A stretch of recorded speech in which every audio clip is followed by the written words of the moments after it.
Okay, so we ended with cliche, and I was saying that they should be avoided because they're boring. We've heard them before. As soon as you start a cliche or somebody starts saying a cliche, you can finish it in your mind. And you don't want to do that because you don't ever want your writing to be so predictable. You don't want to use descriptions that have been used a million times before.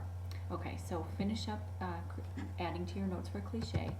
The next definition or the next literary device is connotation. This is something that writers use without really planning on doing it. But when they use a word, or when you as a writer are choosing a word, you're not only choosing its definition, its denotation, you're not just using it for what it means, but you're using it for its secondary emotional meaning. And some words have these secondary emotional meanings. It's something, it's a feeling that you get when you hear a word or when you know a word. It's the feeling or emotion that goes along with the word's straightforward dictionary definition. The dictionary definition is called denotation, and we'll talk about that next. It's very straightforward. But the connotation is this emotional meaning that goes with the word. It's either a bad, negative emotional meaning, a positive emotional meaning, or neutral. It doesn't really have any positive or negative. Some examples. If I said that I went to a party that was lavish and extravagant, those are words that have very positive feelings associated with them. You get the idea that it was decorated beautifully and everything was as exquisite as possible.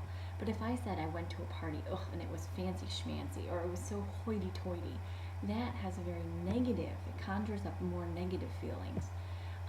Other words that have strong connotations are, one example is the word home. It's very positive. If I said to you, what do you think of when I say the word home, or when you picture your home? Often, most people will say they think of coziness, or your family, or love, or your dog, or your cat, or feeling very comfortable and protected. But if I just said house, that's a definition, that's a word that has a neutral connotation. You don't necessarily think positive or negative. The word mutt, if I described a dog as a mutt, what would you think, positive or negative? Most people would say negative. If I said someone was slim, or I said someone was scrawny, those two words have very different connotations. Think about that. The word child is pretty neutral, but the word urchin or rugrat, those have very negative connotations. So we'll keep continuing to discuss connotation as we go on, but fill in the blank for connotation, and take a moment to consider this definition, then we'll move on to the next one.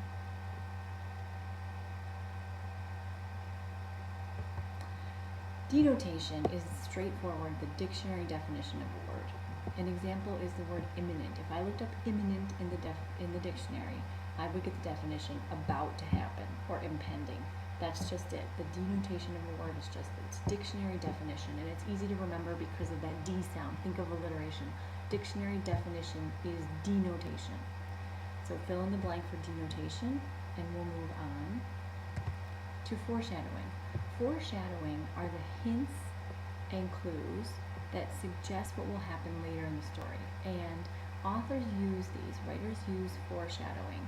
They use these hints and clues to build suspense or tension in the story. So they give you a little hint that something bad might come later, or they give you a little clue that this person might be important later in the story.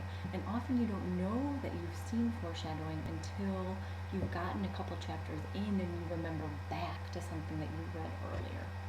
So fill in the blank for foreshadowing, and we'll finish with hyperbole for this section.